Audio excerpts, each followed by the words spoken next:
purple's inside my head.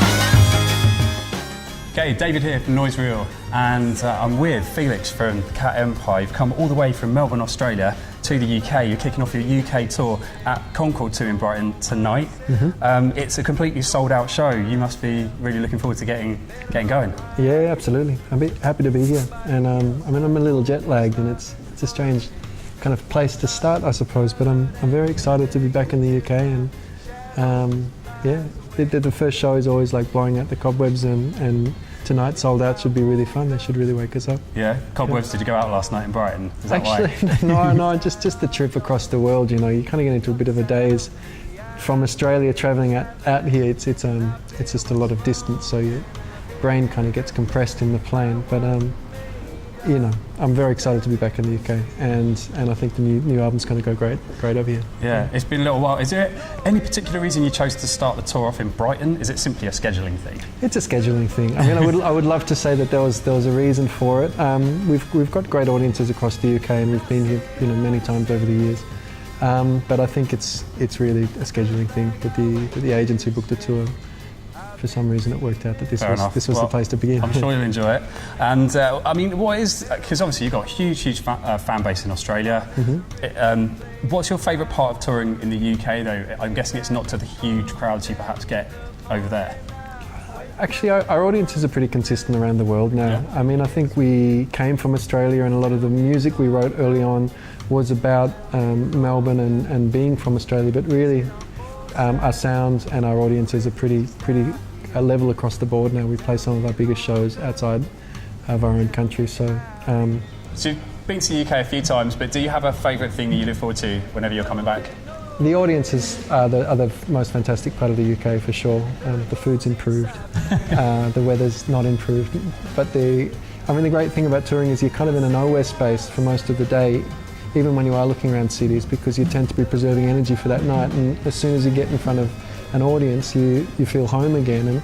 And we've played in the UK many times, and I really feel like it's a second home for us, and we have great crowds here. And I've played a variety of venues, from really small bars and clubs to some really huge historic venues. So you know, it's a place we feel very happy. Fantastic. Now, obviously, you're here to promote and tour the new album, Rising with the Sun. Fantastic. It was released in March, and it shot straight to #1 on the Australian charts, album charts. So fantastic. And it's your second #1 album. Great. How did you guys all celebrate? Well, we got the news the night before, and we were playing at the WOMAD Festival. It was an absolute sea of people. It was one of those great nights. The last #1 we had, we were in a really miserable university hall, you know, about to do a show there. So it was much more glamorous this time around. And we had, you know, it was classic. We had champagne, and we had a big show to do, you know, straight afterwards. So we were all in very high spirits. And I mean, we take those things with a grain of salt, because we've been a band that's come from the ground up in a very word of mouth kind of way. I think we've always been a live band. But you know, we'll take it when we can get it. The #1 was fantastic, and we played a big festival that night, and we lived large. Fantastic. And how is this different, or has it evolved at all from previous releases? Look, I want to say that every release we've done has been quite unique in a way. This is an independent release, so it's, you know, it's really great to have ownership of our own catalogue, and to be a live band that can tour based on our own team and the people who we work with. So in that sense, look, I think the music changes from album to album, and we've always been a very eclectic and difficult to pin down sort of a band, but in terms of the whole system of how it's worked this time around, it is very much on our terms, and we're very proud of that. Okay, and it's only been a couple of weeks since the album was released, and you're straight over here to the UK. You're kind of hoping you'll creep into the UK charts this time around as well?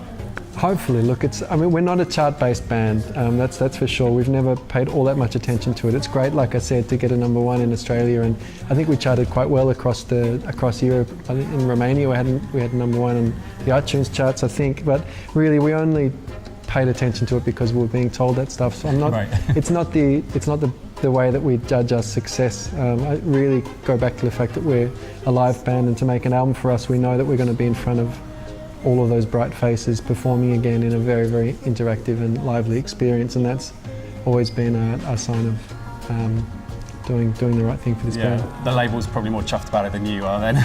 Yeah, I suppose so. Yeah. All right, cool. One of the tracks on the album I wanted to draw attention to is Bataclan. Obviously, it was a very tragic event that affected a lot of people within the music industry and outside it. But why did you personally feel you needed to write a track and dedicate a track to that? Well, I knew the world very well.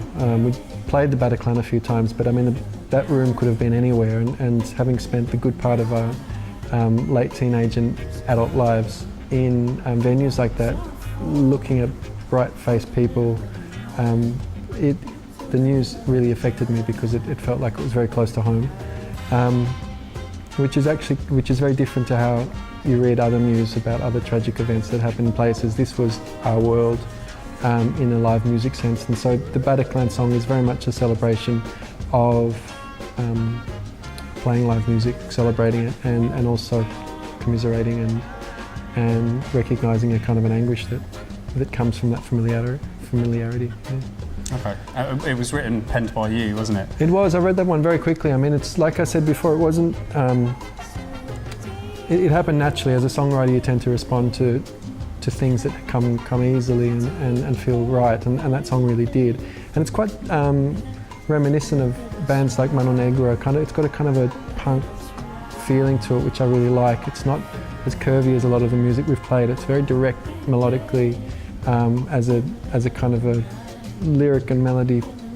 It works in a way that's really direct, and I'm really happy to sing it, you know. Yeah, it's quite anthemic, isn't it? Yeah, it's got that sort of forward marching feeling, which I think is also, in some ways, a reference to, like I said, I mean, Mano Negro used to play in France a lot, and it just had something different about it, which the band also responded really well to. And, I mean, we're a very eclectic band, like I said, but this was a new sound in ways. And have you got any other messages for the fans in the UK? Well, I hope you enjoy the new album and see you at some shows, and we'll keep coming back. Felix, thanks very much. My pleasure, Dan. Yeah, thanks, man. Thanks.